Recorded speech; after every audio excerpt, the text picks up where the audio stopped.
YouTube, se você está conseguindo escutar, nós vamos estar checando aqui. Tudo bem com os irmãos? Graça e paz, aleluia. Hoje é domingo de ceia e eu vou ser mais breve, até porque nosso louvor se estendeu um pouquinho, mas foi bom. Foi bom ou não foi bom, irmãos? Amém? Abre lá então em João 15. Você sabe, eu gosto muito desse texto que está ali em João, a partir do verso 14, se não me engano. Jesus ele está falando ali com seus discípulos, um pouco antes dele cumprir o seu tempo aqui na terra, né? Então, para mim são palavras muito importantes, porque são como os conselhos e recomendações que Jesus Cristo deixa ali para os seus discípulos. Quem que é discípulo de Jesus aqui? Aleluia, então é para mim e para você. Bem, João 15, verso 4, nós vamos ler a partir do verso 4, mas antes disso eu queria compartilhar, o tema que eu vou falar hoje é a primeira palavra que, se você ler o capítulo 15, você vai encontrar um ponto central naquilo que Jesus fala. Aliás, vamos ler logo, porque eu vou acabar dando spoiler aqui do assunto. João 15, no verso 4, diz assim: permanecei em mim e eu permanecerei em vós. Como não pode o ramo produzir fruto de si mesmo, se não permanecer na videira, assim nem vós o podeis dar, se não permaneceres em mim. Eu sou a videira, vós os ramos. Quem permanece em mim e eu nele, esse dá muito fruto, porque sem mim nada podereis fazer. Se alguém não permanecer em mim, será lançado fora, à semelhança do ramo, e secará, e o apanham, lançam no fogo e o queimam. Se permaneceres em mim, e as minhas palavras permanecerem em vós, pedireis o que quiseres, e vos será feito. Nisso é glorificado meu Pai, em que deis muito fruto, e assim vos tornareis meus discípulos. Como o Pai me amou, também eu vos amei. Permanecei no meu amor. Se guardares os meus mandamentos, permanecereis no meu amor, assim como também eu tenho guardado os mandamentos do meu Pai, e no seu amor permaneço. Tenho-vos dito essas coisas para que o meu gozo esteja em vós, e o vosso gozo seja completo. Amém?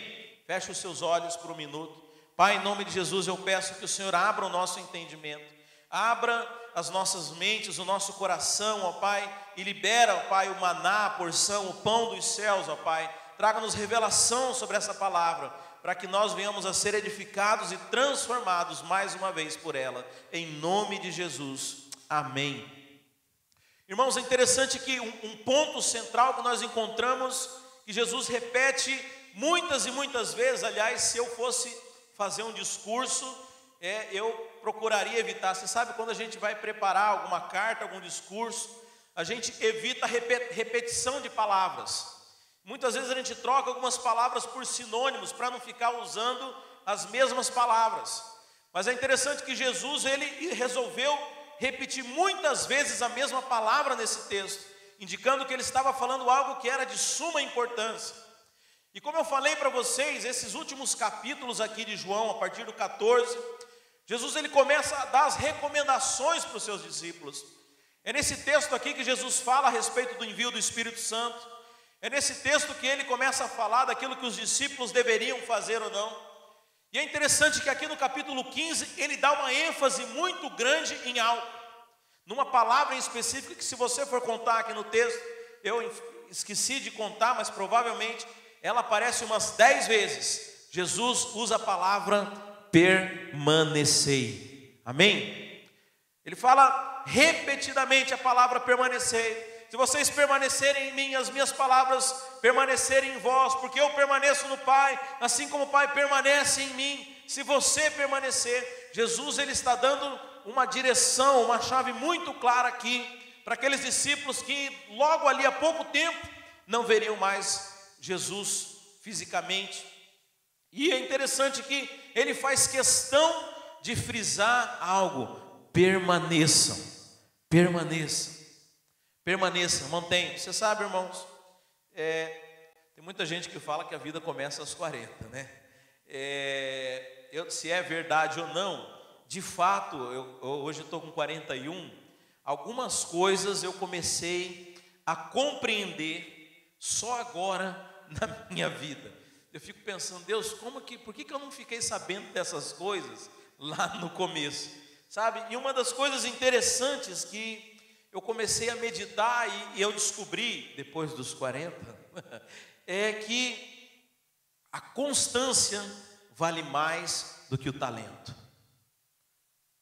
Constância vale mais do que talento. Se você não quiser esperar chegar aos 40 para descobrir isso, guarda isso que eu estou falando para você. Sabe, irmãos, quantas vezes eu vi pessoas cheias de talento, cheias de habilidade, inteligentes, pessoas que tinham realmente todo o potencial, e pessoas que chegam na igreja e falam, não, nós vamos fazer isso, nós vamos acontecer. Irmãos, quantas vezes eu vi entrar por essas portas aqui, lá no Brasil, eu abria e fechava a igreja, eu isso, eu aquilo, sabe, e não permaneceram por muito tempo, pouco tempo, sabe. Hoje eu percebo que o que sustenta a nossa igreja não são aqueles irmãos que são muito talentosos, aqueles que têm grandes coisas, mas são aqueles que permanecem fiéis, amém? Sabe, tem irmãos que estão aqui de domingo a domingo, irmãos que sustentam essa obra, irmãos que estão servindo a igreja, não são irmãos com grandes talentos, mas você sabe, são esses que sustentam, são aqueles que têm constância, aqueles que permanecem. Irmão, se eu soubesse disso no começo da minha vida, você sabe, talentos, eles são muito bons, são muito importantes, mas se não tiverem constância, se não permanecerem, eles não têm valia, eles não têm significado algum. Aliás, tem uma frase que eu gosto, mais vale algo feito do que perfeito. Sabe, muitas vezes a gente fica buscando a perfeição e acaba não fazendo as coisas. É melhor que você faça, que você tenha constância. Sabe, eu comecei a analisar a vida de pessoas bem-sucedidas, e é claro que algumas delas muito inteligentes, mas outras não. E um fator que eu identifiquei que é mais importante do que a inteligência, do que o talento, é a constância. Pessoas que são disciplinadas, pessoas que fazem, pessoas que tomam a decisão e continuam mantendo aquilo. E é interessante que a vida cristã não é diferente também, irmãos. A vida cristã, eu sempre falo aqui, ela não é uma corrida de 100 metros, mas ela é uma maratona. Você vê as pessoas na Bíblia, você vê Moisés, você vê, aliás, qualquer homem, mas é interessante, por exemplo, o apóstolo Paulo, ele fala, combati a carreira, combati o bom combate, segui a carreira, guardei a minha fé. Ele está falando de algo que foi uma experiência duradoura, e naquele tempo, nesse meio tempo, o desafio é guardar, é você permanecer, é você manter aquilo que você está fazendo. Quantas pessoas, irmãos, a gente vê, elas começam a avançar, aí por alguma situação elas tiram o pé do acelerador e param de fazer aquilo que elas estavam fazendo, e elas regridem, porque a constância é mais importante do que os grandes feitos, né? Aliás, uma dica para você, se você for colocar metas, é melhor você começar fazendo coisas pequenas, do que adianta você fazer grandes coisas, mas só num dia. Aliás, estava lendo a respeito de exercício físico, é isso aí, né? Não adianta o cara, num dia, querer malhar tudo e o cara se acabar lá na academia e no outro dia não fazer. É melhor você fazer um pouquinho todo dia. Isso aí vai dar um resultado a longo prazo. Então Jesus aqui, ele tem uma palavra para os seus discípulos. Jesus tem uma palavra para os seus discípulos nessa manhã aqui. Jesus está falando, permaneça. Permaneça. Continue. É uma prova de resistência. Agora é interessante que Jesus, ele condiciona o permanecer a frutificar. E muitas vezes o que nos desanima a permanecer é porque nós não vemos o resultado, nós não vemos o fruto. Agora, uma coisa que eu estava estudando essa palavra aqui, o Espírito Santo ministrou no meu coração, é que você foi chamado para frutificar e não para fazer coisas. Em outras palavras, você foi chamado para gerar coisas. Sabe, eu não estou falando apenas, quando a gente fala em gerar, a gente pensa logo em filhos. Mas eu quero dizer que há outras coisas. Por exemplo, a Bíblia fala do fruto do Espírito, que ele é gerado em nós, são frutos, tudo aquilo que Deus nos dá, ele é gerado. Só para que você entenda, aquilo que é gerado, ele vem de dentro para fora. Aquilo que é feito, ele é feito apenas de forma exterior. Agora, o chamado de Deus para nós é um chamado para gerar, é um chamado para frutificar. E Jesus fala que se você permanecer nele, você vai gerar frutos. Que frutos são esses? Primeiramente, talvez você esteja pensando, e é o correto, você vai gerar filhos espirituais, você vai ganhar pessoas. Mas isso também fala frutos de caráter, irmãos. Sabe, talvez uma das coisas mais difíceis que hoje os cristãos lidam, o maior desafio na igreja atual, na igreja no mundo inteiro, nos dias de hoje, são os frutos de caráter. Porque entrou uma mentalidade religiosa dentro da igreja que você não tem que gerar fruto, você tem que fazer.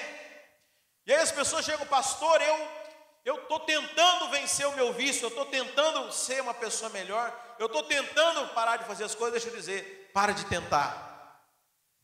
Não é o seu esforço, é o fruto do Espírito Santo dentro de você. Você está me entendendo a diferença? O problema é que nós nos esforçamos para que as coisas aconteçam. E aí tem um problema, irmãos. Esforço cansa. Sabe, o problema da igreja, talvez, da igreja que se tornou escrava da religião, é o cansaço. Porque você sabe, viver a vida cristã de forma artificial, ela é extremamente cansativa, para não dizer impossível. E muito mais nós que somos uma igreja celular, uma igreja de relacionamento, você sabe, uma igreja de programa, onde as pessoas simplesmente só se conhecem durante o evento, que é o culto de domingo. É até mais fácil para que a pessoa possa fingir, mas uma igreja de relacionamento é impossível a pessoa fingir por muito tempo. Cedo ou tarde, dentro dos relacionamentos, ela vai acabar expondo quem ela é. Mas isso não é mal não, irmãos, porque quando você expõe, é o primeiro passo para que Deus possa tratar de você. Amém? Mas é interessante que as pessoas, por que elas não permanecem? Porque se torna algo cansativo. Porque elas acham que para permanecer elas têm que fazer. E a igreja de uma forma geral, a igreja cristã, se tornou, por conta da religião, esse ambiente que você tem que fazer, que você tem que produzir um estereótipo, você tem que produzir os frutos. E ela esqueceu que, na verdade, todas essas coisas são geradas quando nós permanecemos em Cristo. Sabe, o verso 4 e 5, acompanha comigo. Permanecei em mim, e eu permanecerei em vós. Como não pode o ramo produzir fruto de si mesmo, se não permanecer na videira, assim nem vós o podeis dar, se não permaneceres em mim. Veja, irmãos, a única forma de nós gerarmos frutos é permanecer em Cristo. Agora ele fala algo no verso 4, ele diz o seguinte, que o galho, o ramo por si mesmo, ele não pode dar fruto. Eu não sei qual que é o fruto que você espera, às vezes o seu fruto é ser alguém próspero. Você sabe, os frutos são coisas boas, e porque são coisas boas, a gente aplica aquela lógica da filosofia, que é o seguinte, que os fins justificam os meios. Então, porque a gente acha que a nossa intenção, a nossa finalidade é boa, justifica a gente fazer da maneira, de qualquer forma que Deus vai abençoar. Deixa eu dizer, não é assim que funciona. Deus falou para Abraão que ia dar um filho para ele, muito mais, falou que ia constituir e fazer dele pai de nações. E Abraão, nas melhores das intenções, vai lá, pega a escrava Agar e resolve ter um filho com ela. Em outras palavras, tentou dar uma ajudinha para Deus. E Deus rejeita Ismael, Deus rejeita o filho da escrava, porque não é através do nosso esforço humano. Aliás, você tem uma coisa que Deus abomina, é o suor, é o esforço humano. Sabe, a vontade de Deus, aquilo que Deus vai te dar, é Ele quem vai te entregar. E o problema é que muitas vezes nós somos nós temos a promessa, nós temos a palavra, mas nós não entendemos muito bem como que é frutificar. E nós mesmos queremos atropelar os processos e fazer as coisas na frente de Deus e achamos que Deus vai abençoar. Você sabe, há uma promessa de prosperidade na vida dos filhos de Deus, amém? Há uma promessa de prosperidade em nossas vidas. Mas muitas vezes, se nós entendermos errado isso, o que nós vamos querer, e você sabe, nesse país você tem todas as condições favoráveis para isso, atropelar todas as coisas e trabalhar igual um doido, porque no fim das contas, você tem uma promessa de prosperidade. Mas deixa eu dizer, essa prosperidade, até o ímpio tem. Até o ímpio, se começar a trabalhar, a se matar, ele vai se tornar rico. Não é essa a prosperidade que Deus tem para nós. Não é essa prosperidade que arrebenta a sua família, que arrebenta com você, que atropela as coisas. Não, deixa eu dizer, o Salmo 127, e esse é para os filhos, fala que se o Senhor não edificar em casa, não edificar a casa, em vão trabalham os construtores. Deixa eu dizer, não adianta você se matar de sol a sol. Mas o Salmo 127 fala que o Senhor é aquele que dá para os seus enquanto eles dormem. Essa semana eu passei por uma experiência dessa. Eu não sei quem que os irmãos leem notícias a respeito da Bolsa de Valores. Eu fiz uns investimentos de manhã e fui tirar um cochilo, porque eu tinha dormido mal. A hora que eu acordei, abri o aplicativo, uau! Tinha ganho bastante dinheiro. Eu falei, olha aí, Deus deu enquanto eu estava dormindo. Sabe, esse é um meio que Deus usa para me abençoar. Mas você sabe, tem alguns critérios que eu utilizei, não sei porque que eu estou entrando nesse assunto, mas é de Deus também. Alguns critérios que eu estabeleci para que, a respeito da provisão. Eu sei que Deus tem uma promessa de prosperidade na minha vida, mas eu sei que algumas coisas são incompatíveis com aquilo que Ele quer fazer. Primeiro, aquilo que Deus for usar para me abençoar, não pode tirar eu do propósito dele, senão não faz sentido. Então qualquer modelo de negócio, irmãos, eu tenho uma mente empreendedora, mas qualquer modelo de negócio que venha me atrapalhar, fazer o trabalho de Deus, eu já sei que não é de Deus, não tem lógica. Qualquer trabalho que venha me tomar tempo de qualidade com a minha família, eu sei também que não é de Deus. Qualquer coisa que venha a me sugar minhas energias, minha preocupação, eu sei que não é de Deus. Agora, o que eu tenho que fazer então? Permanecer e crer na promessa, porque eu sei que o Senhor vai prover, porque nós geramos frutos, nós não fazemos coisas. Os irmãos estão entendendo isso, a diferença? Sabe, nós temos que buscar gerar as coisas. Sabe, eu já vou dar uma dica para você aqui, o crente gera as coisas em fé. Eu gosto de um livro, eu gosto de um pastor, chama Paul Yang Cho. Agora, se você for pegar os livros mais novos dele, está David Yang Cho, ele mudou o nome dele. Ele é um pastor sul-coreano, talvez, não sei se hoje ainda é a maior igreja do mundo, a igreja dele. E ele tem vários livros, talvez o mais conhecido chama A Quarta Dimensão. E ele fala justamente como você acessar esses recursos do céu e trazer eles para o nosso ambiente físico. E é interessante que ele fala que ele ficava grávido. É interessante esse termo, me chamou muita atenção. Ele ficava grávido das coisas, ele gestava. Então o Senhor, ele conta, ele era tão pobre na Coreia, que o sonho dele era ter uma bicicleta e uma escrivaninha. Isso nós já temos, né, irmãos? Todo mundo aqui tem carro, tem pelo menos uma mesa para escrever. Mas o sonho dele era ter uma bicicleta e uma escrivaninha. Olha só, que interessante. Ele fala que ele começou a clamar a Deus, e Deus começou a orientar ele. Ele começou a gestar, a ficar grávido daquilo, da promessa de Deus. Sabe, isso é guardar a fé. Então deixa eu dizer, quando Deus te dá uma promessa, não saia metendo os pés pelas mãos. Não, nós precisamos permanecer firmes na promessa, gerar aquilo em fé, porque fiel é aquele que prometeu. A única coisa que pode abortar esse processo é você mesmo. É você interromper essa gestação, você desistir da fé e ir lá fazer com as suas próprias mãos. Estava comentando com o Nil aqui. Falei, a igreja é do Senhor e Ele sabe de todas as coisas. Falei, o máximo que nós podemos fazer é atrapalhar esse processo. Sabe, é isso que muitas vezes a gente faz, a gente atropela, Deus quer fazer alguma coisa, mas a gente não entende e vai fazendo as coisas na frente, atropela o processo de Deus. Mas Jesus fala, permanecei, permanecei.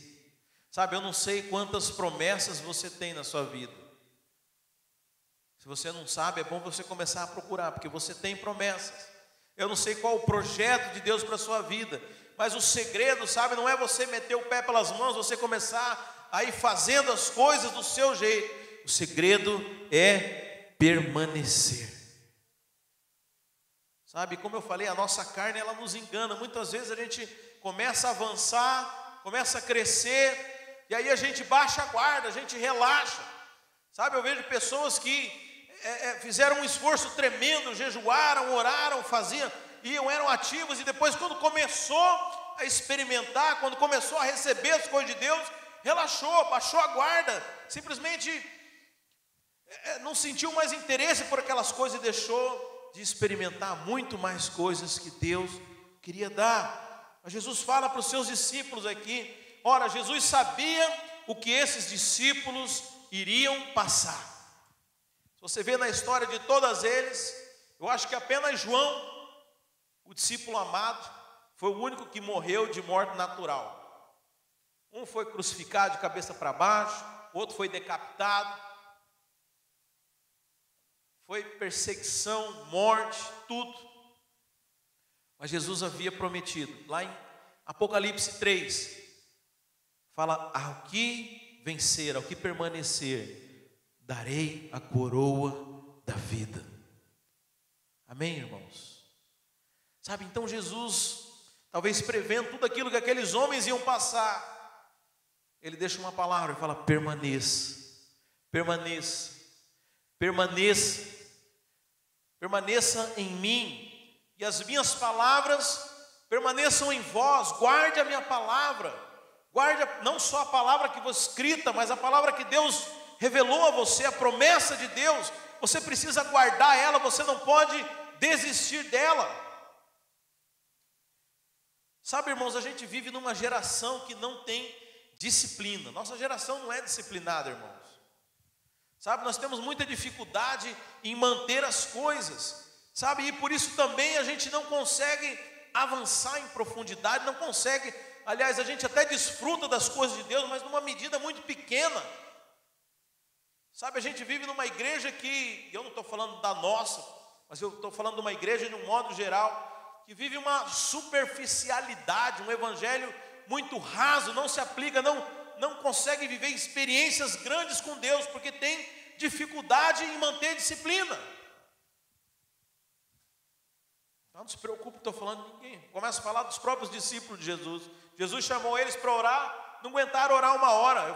Às vezes a gente fala, irmãos, vamos orar, vamos fazer uma vigília. Os irmãos falam, ih, pastor, difícil. Sabe, mas eu quero dizer que aquilo que nós fazemos com disciplina, com constância, uma hora acontece. Se você não desistir antes. Eu usei o exemplo da Bolsa de Valores. Você sabe, em março teve um grande problema por causa desse coronavírus. As ações caíram muito. E eu me lembro que me bateu um desânimo, deu uma vontade de falar, vou largar a mão desse negócio aí.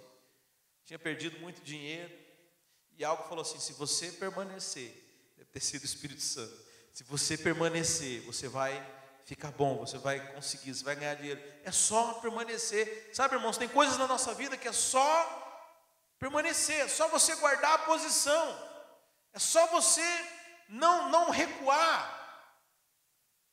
Como eu falei, tem pessoas que começam a avançar, aí dá o primeiro problema, ela já desiste. Eu me lembro de uma pessoa que há muito tempo eu tinha o desejo que ela se tornasse um líder, até que um dia teve um culto, veio um pregador de fora, pregou uma coisa interessante, né? Isso é legal. Às vezes o pregador de fora prega a mesma coisa que a gente prega todo domingo, mas parece que a gente presta mais atenção no pregador que vem de fora. Falou tudo aquilo que eu sempre falava, mas parece que daquele dia entrou no coração dele. Ele falou, e ele me procurou no final do culto: pastor, eu quero liderar, eu quero servir, eu quero avançar. Era uma pessoa que já era preparada, que já tinha plenas condições.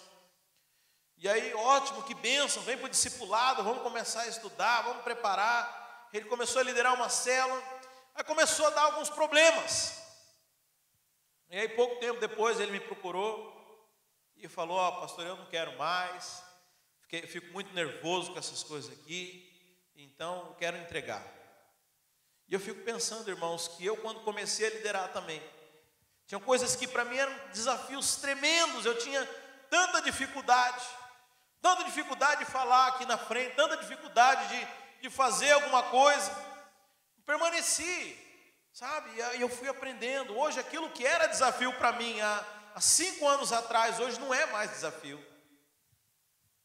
Mas a chave é permanecer, irmãos, é fazer, nunca recuar. A Bíblia fala: meu justo vive pela fé. E se ele recua, se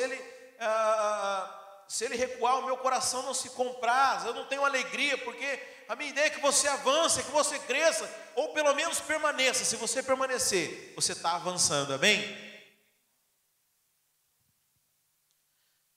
Agora, muitas vezes a gente quer fazer as coisas e esquece que o nosso papel é gerar, e isso é o que nos cansa, isso nos atrapalha. Agora deixa eu dizer uma coisa: quem nos abençoa é o Senhor. No verso 7 fala assim: se permaneceres em mim, as minhas palavras permaneceres em vós, pedireis o que quiseres e vos será feito. Está falando que é você quem vai fazer, está dizendo que vai ser feito na sua vida. Sabe, a proposta de Deus é permanecer. Permaneça nele. Eu cuido de você, eu sei o que você precisa, eu sei a hora das coisas na sua vida, eu cuido de você. Deixa eu dizer, irmãos, se o Deus a quem você serve não for suficiente para te cuidar, para cuidar da sua vida natural, irmãos, pode esquecer. Se nem isso nosso Deus puder servir. Mas eu gosto da palavra que Jesus ele fala, ele diz assim: buscai em primeiro lugar o reino dos céus e a sua justiça, e todas as outras coisas serão acrescentadas. Você sabe qual que é o grande problema do homem? É a vida independente, é não querer depender de Deus, é querer cuidar de si próprio. E a nossa grande, tudo aquilo que nos afasta de Deus é porque nós queremos buscar a felicidade, porque nós queremos buscar o prazer, porque nós queremos buscar o conforto, porque nós queremos buscar a realização dos nossos projetos. Deixa eu dizer, não tem nada errado nisso, mas você está tomando um lugar que Deus deveria estar estabelecendo na sua vida. Deixa eu dizer, Deus é a tua realização, Deus é quem supre a sua felicidade, Deus é quem supre todas as suas necessidades emocionais, todas as suas necessidades físicas. Você sabe, o objetivo de Deus nunca foi que o homem caminhasse de forma independente. Aliás, se você recorda, esse foi o pecado original. Foi o homem escolher viver da árvore do conhecimento do bem e do mal, ou seja, eu quero decidir aquilo que é bom para mim. Sabe, essa tem sido a nossa tragédia. Você, dentro da sua avaliação limitada, querer escolher o que é melhor para você. Não, eu acho que o que é bom é eu fazer tal coisa aqui. Não, eu não vou fazer isso porque eu acho que isso aqui é melhor. Deixa eu dizer, nós não somos bons em escolhas. Você já deve ter percebido isso. E o problema é que às vezes a gente projeta nas coisas algo que só Deus pode realizar. Eu falei aqui de alegria e satisfação. A Bíblia fala: alegrai-vos no Senhor. Mas as pessoas tentam se alegrar numa viagem de férias, tentam se alegrar num carro, numa casa boa. Você sabe que existem, não sei quem que faz essas pesquisas, né? Mas eles fazem uma pesquisa mundial a respeito de alegria e satisfação. E o Brasil está entre um dos povos mais alegres. E aí você vê aqueles países do continente africano, os mais pobres estão entre os povos mais alegres. Você sabe porque pessoas, talvez, não sei, empiricamente, aprenderam que a alegria não depende de coisas, mas a Bíblia fala: alegrai-vos no Senhor. Deixa eu dizer, se você encontrar a fonte de alegria que é Deus, qualquer coisa você se alegra. Mas a gente projeta nas coisas. O problema é que, aliás, Oscar Wilde, um grande escritor, ele diz o seguinte, que existem duas tragédias na vida do homem. Uma é nunca alcançar os seus sonhos, seus objetivos, e a outra é alcançá-los. Por quê? Porque talvez ao alcançar ele vai descobrir que não era aquilo que ele sempre tinha projetado. Deixa eu dizer, se você não aprender a ser feliz com Deus, seja agora na pobreza, não vai ser na riqueza que você vai ser feliz. Sabe, ricos também têm problema. Ricos também cometem suicídio. Ricos também têm depressão. Deixa eu dizer, a chave é permanecer em Cristo. Permaneçam em mim, as minhas palavras permaneçam em vós, as minhas promessas permaneçam em vós. Não desista da promessa, não desista dos meus projetos para você. A chave é permanecer. Estava ouvindo um rapaz, ele é muito bem sucedido na área dele, e ele fala assim: olha, eu não sou alguém muito inteligente. Ele falou: eu sou um mediano constante. Eu tenho uma inteligência mediana, eu sou igual a todo mundo. A diferença é que eu sou constante. Eu sou constante.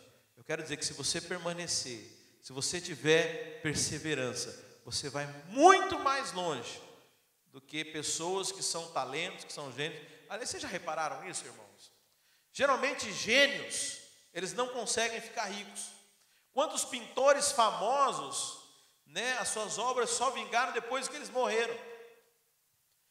Um dia desses nós fomos lá em Atlanta, no Museu da Coca-Cola. O cara que inventou a Coca-Cola não foi o cara que ficou rico com a Coca-Cola. Estava assistindo aquele filme do fundador do McDonald's, né? Dos dois irmãos que revolucionaram o fast food no mundo inteiro, né? Com o sistema que o McDonald's inovou, né? Porque até então a pessoa tinha que parar com o seu carro no drive-in, levava meia hora para ser atendido, e eles revolucionaram, eles quebraram o paradigma, eles conseguiram apresentar um sistema totalmente novo, onde a pessoa chegava, o lanche já estava pronto, mas também não ficaram ricos. Teve que outro. E é interessante que nesse filme mesmo, né, chama The Founder, né, no português também é Fome de Poder, é a tradução em português, em inglês é The Founder, o fundador. É interessante que ele chega um cara, ele tinha 50 e poucos anos de idade, um cara que era fracassado na vida dele, tanto que ele, quando começa a contar a respeito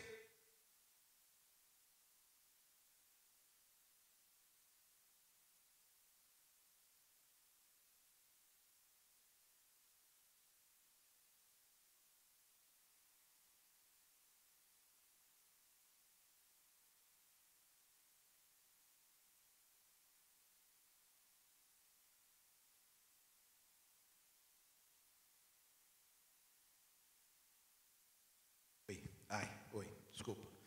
Aí quando ele começa a contar para os outros aquilo que ele viu, as pessoas começam a debochar dele, porque ele era um cara fracassado, já havia tentado, mas você sabe, ele era um cara perseverante. E ele faz aquilo virar, porque ele perseverava, ele era alguém insistente. Eu não vou entrar aqui em detalhes, que eu acho que ele foi muito inescrupuloso em muitas coisas que ele fez. Mas você sabe, grandes gênios não dão conta de implementar as coisas. É melhor você ser alguém mediano, mas perseverante, que você vai chegar no fim, que você vai muito além. O problema é que a gente olha as grandes coisas e valoriza só aquilo que nos enche os olhos. Deixa eu dizer, como eu falei aqui, se tem algo que eu aprendi nesses anos, é que mais vale alguém que é constante, alguém que é fiel, do que alguém que é talentoso. Sabe, a obra de Deus, ela é feita por pessoas que são constantes. Você pode ver Jesus com os discípulos, não tinha ninguém ali que era, uau, esse cara é muito inteligente, esse cara é isso. Não, não, não. Só pessoas constantes, mediano, constante. Sabe isso que Jesus está falando aqui? Agora é Deus quem nos supre, é Deus quem nos abençoa. Jesus ele fala, se as minhas palavras permanecerem em vós, tudo aquilo que vocês precisarem, tudo aquilo que vocês pedirem, vos será dado. Sabe por que às vezes a gente não recebe as coisas de Deus? Porque a gente começa a pedir, mas no meio do caminho a gente desiste, a gente larga a mão. Ela estava me lembrando de Saul. Saul era para foi ungido rei. Samuel ungiu Saul, mas porque ele não esperou, por questão de horas. A Bíblia fala que Saul resolveu, não conseguiu esperar o profeta Samuel, e ele mesmo fez o holocausto, o sacrifício. Dali, antes dele terminar aquilo, Samuel chegou e falou: o que você fez, Saul? Hoje mesmo eu ia te ungir como rei, mas porque você fez isso? Hoje a glória do Senhor passou de ti, você não vai mais ser escolhido, porque você não esperou, porque você não persistiu na promessa. Agora deixa eu dizer, o interesse de Deus, por que muitas vezes a gente não espera em Deus? Porque tem pessoas que acham que Deus não quer abençoar, que Deus não quer fazer as coisas, mas olha o que diz o verso 8: nisto é glorificado meu Pai, em que deis muito fruto, e assim vos tornareis meus discípulos. Você sabe quando que Deus é glorificado, irmãos? Quando Ele abençoa a sua vida. Você sabe, uma pessoa que trabalha muito, né, uma pessoa que dá muito duro, né? Vamos pegar um exemplo aqui, uma ilustração aqui. Você vai na casa de uma pessoa, uma casa muito bonita, ele tem um carro bonito, ele tem boas condições. Você fala: nossa, que bonita a sua casa, que bonito o seu carro. Ele fala: isso aqui são frutos de 30 anos de trabalho nessa América aqui. Não sei se você já ouviu isso de alguém. Você não sabe quantos dias e quantas noites, quantos fins de semana eu trabalhei. Mas em outras palavras, sabe o que ele está dizendo? Toda essa glória aqui é minha. Eu que trabalhei, o meu suor, o meu esforço. E a gente bate nas costas e fala: parabéns, você é esforçado, você é trabalhador. Nada errado com isso, tá, irmãos? Nada errado com isso. Mas eu pergunto, glorifica a Deus? Não.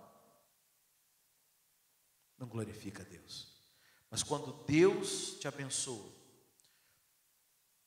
sabe, eu peguei esse exemplo do investimento, não sei agora porque eu vou usar ele o tempo inteiro agora. Sabe, eu criei um grupo lá entre os pastores e eu dou umas dicas, né? E às vezes os irmãos falam: uau, Elias, você falou tal coisa e foi, deu certo, rapaz, onde é que você aprendeu isso? E eu não falo: irmãos, eu estudei muitos anos, porque de fato eu não estudei. Eu falo: é a graça de Deus. Então eu estou glorificando a Deus. Você sabe que Deus, Ele quer te abençoar, para que Ele seja glorificado. No verso 8 fala: nisso é glorificado o meu Pai. Irmãos, eu não sei na vida de vocês, mas se eu parar para pensar, as maiores conquistas em toda a minha vida não foram fruto do meu esforço. Vocês acreditam nisso, irmãos? Eu lembro uma vez, eu estava na minha casa, tocou a campainha, um cara que eu tinha conhecido, um cara que eu tinha visto na loja de um amigo meu. Tipo, umas 2 semanas antes, ele tocou a minha campainha, mal, não sabia nem o meu nome. Ele falou: minha mãe atendeu a porta. Isso eu devia ter uns 17 para 18 anos. E ele falou: aquele menino que mora aí. Ele falou desse jeito, irmão, sem brincadeira. Cadê ele? Aí me chamou e tal. E ele tinha conseguido um grande negócio, mas ele não tinha capital para começar. E ele queria me chamar para ser um sócio de capital dele. Eu vi o negócio funcionou, virou. Irmãos, nós nos tornamos sócios, nos tornamos grandes amigos, e aquilo ali rendeu muito, muito, muito. Foram anos muito prósperos na minha vida, até que eu falei, chega. Que eu entendi que já tinha dado tempo, eu precisava fazer outras coisas. Mas veio, tocou na porta de casa. Eu não estava atrás, eu não estava pensando naquilo, eu não estava procurando, eu não estava nem orando para que Deus me mandasse um negócio. Foi lá na porta da minha casa. Eu quero dizer que Deus sabe o teu endereço, Deus sabe onde você mora, Deus sabe o que você precisa. Ele manda a bênção para você, não tem que você estar atrás de nada. Eu sei que tem uns crentes mais tradicionais, mais do tempo da lei, que gostam de tem que ir atrás da bênção, mas nem isso é, porque no Velho Testamento a Bíblia fala que as bênçãos nos alcançariam. Não é você que corre atrás da bênção, é a bênção que vai até você.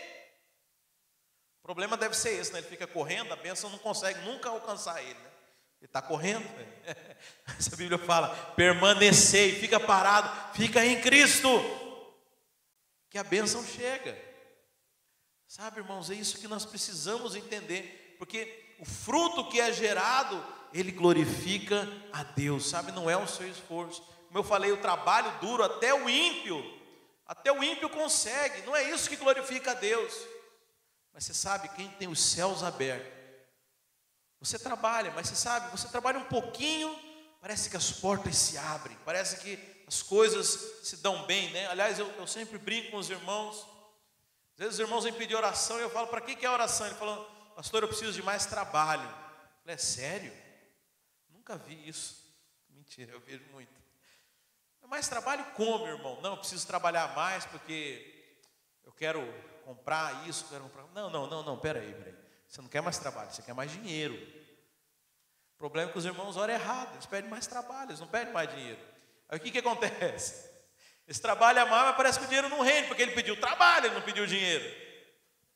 Não, irmãos, temos que orar inteligente. Se você precisa de dinheiro, você pede dinheiro. E aí sabe o que acontece? Às vezes você trabalha menos e ganha mais. Você está me entendendo? Porque quem tem o favor, ele não precisa fazer esforço. Quem tem a bênção de Deus é como José na casa de Potifar. A Bíblia fala que tudo que José fazia prosperava, e as pessoas olhavam e viam que Deus era com ele. Por quê? Porque tudo que ele fazia prosperava. Você sabe, nós temos que andar nesse nível, irmãos. Esse é o nível que glorifica a Deus. As pessoas olham para você e falam, mas eu não entendo, cara. Você parece que não trabalha tanto, mas você ganha tanto dinheiro. Peraí, aí Deus é glorificado. Você fala, Deus é na minha vida, Deus é quem me abençoa. Sabe, dizer que você se matou para trabalhar, isso não glorifica a Deus. Mas se você permanecer em Deus, se você permanecer em Jesus, e as palavras, as promessas permanecerem em vós, vocês vão frutificar, você vai gerar frutos. Você já viu o tanto de esforço que uma árvore faz para frutificar? Já viu alguma árvore se esforçando para gerar um fruto? Não existe isso, irmãos.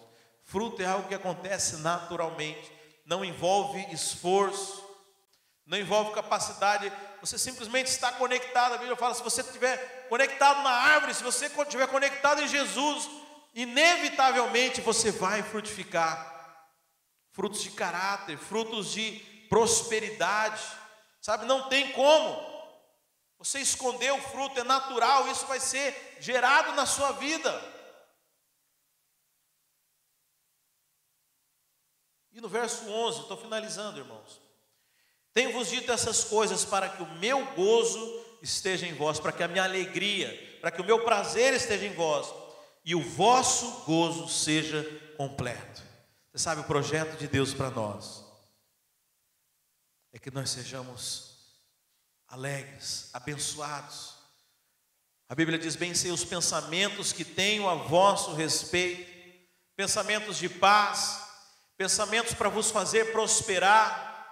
A Bíblia diz lá em Efésios 11, verso 6, que sem fé é impossível agradar a Deus, porque aqueles que se achegam a Deus, é preciso crer que Ele existe, que Ele é galardoador daqueles que o buscam. Ou seja, Deus, Ele quer te abençoar, Ele tem alegria em fazer com que você seja alegre. É o que o verso 11 diz, para que o meu gozo esteja em vós e para que o vosso gozo, para que a vossa alegria seja completa. Eu quero dizer que tudo isso que o homem ele busca de forma natural, Deus, aquele que te criou, aquele que colocou esse sentimento, esse desejo dentro de você, Ele sabe disso. E Ele quer te proporcionar isso. Mas é do jeito dele, não do seu jeito. Sabe, não adianta conquista onde você chega lá todo arrebentado, todo em frangalhos, todo acabado, com a saúde já comprometida. Não é desse jeito que Deus é glorificado. Mas existe a maneira. E Deus fala, permaneça. Permaneça porque eu tenho um projeto para você. Permaneça porque eu tenho um plano. Sabe, persevera, aplica-te nessa lei, guarda as palavras de Deus. Sabe, invista tempo nesse relacionamento. Eu quero dizer que tudo aquilo que você sonha, todo projeto no seu coração, é um projeto meu e eu vou te dar essas coisas, eu vou te levar a realizar, mas não da maneira como o mundo faz, não da maneira corruptível, mas através da minha bênção, através do meu favor. Sou eu quem abro as portas. Sabe, irmãos, nós precisamos entender isso. Nós precisamos entender que é Deus quem faz as coisas acontecerem nas nossas vidas. Eu não estou dizendo que é impossível acontecer sem Ele, porque como eu falei, até o ímpio chega lá, mas tem um alto preço, um alto custo. Mas por outro lado, Deus ele quer manifestar o seu favor sobre a sua vida. Efésios 2, eu gosto muito de ler. Efésios 2 fala que Deus, no verso 6 e 7, e juntamente com Ele nos ressuscitou e nos fez assentar nos lugares celestiais em Cristo Jesus, para mostrar nos séculos vindouros a suprema riqueza da sua graça em bondade para conosco, em Cristo Jesus. Se você olhar no comecinho, talvez ficou meio sem sentido. Vamos lá no 4. Mas Deus, sendo rico em misericórdia, por causa do grande amor com que nos amou, estando nós mortos em nossos delitos, nos deu vida juntamente com Cristo. Pela graça sois salvos. Veja, aqui fala que porque Deus nos amou, Ele nos deu vida. Agora, tudo que Deus faz tem um propósito. Para que Deus nos ressuscitou e nos deu vida? Diz, continua então, e juntamente com Ele nos ressuscitou e nos fez assentar nos lugares celestiais em Cristo Jesus. Presta atenção aqui no verso 7, para mostrar nos séculos vindouros a suprema riqueza da sua graça, em bondade para conosco, em Cristo Jesus. Você foi salvo para que Deus mostrasse nos séculos vindouros a suprema riqueza da glória dele, em bondade sobre você. Mas isso só acontece se você estiver em Cristo Jesus. Não é maravilhoso isso, irmãos? É ou não é, irmãos? A gente estava condenado ao inferno. O nosso destino era a perdição eterna, porque nós por natureza somos rebeldes, porque o nosso pecado ofende a Deus. O salário do pecado é a morte. Nós estávamos destinados à perdição eterna e Deus nos salvou. Uou, que maravilha, que beleza! Posso viver como um mendigo, como eu já vi muita gente falar. Pastor, se tiver uma taperinha lá no céu, eu estou feliz. Porque veja, já é muito mais do que você merecia. Mas deixa eu dizer, Deus não quis apenas isso. Ele não apenas se salvou, mas Ele escolheu você para mostrar nos séculos vindouros a riqueza da sua glória em bondade na sua vida, em Cristo Jesus. Se você permanecer em Cristo, você vai desfrutar dessa bondade em Cristo Jesus. Não há outra forma de você receber isso se você não permanecer em Cristo. Se você não permanecer no corpo, se você não estiver guardado na igreja do Senhor, se você não estiver em Cristo, não há outra maneira de você ser abençoado, mas somente em Cristo. Sabe, mas isso é o que Deus tem para nós. Deus quer manifestar a bênção dele sobre as nossas vidas. Amém, queridos? Se coloque de pé, vamos orar ao Senhor.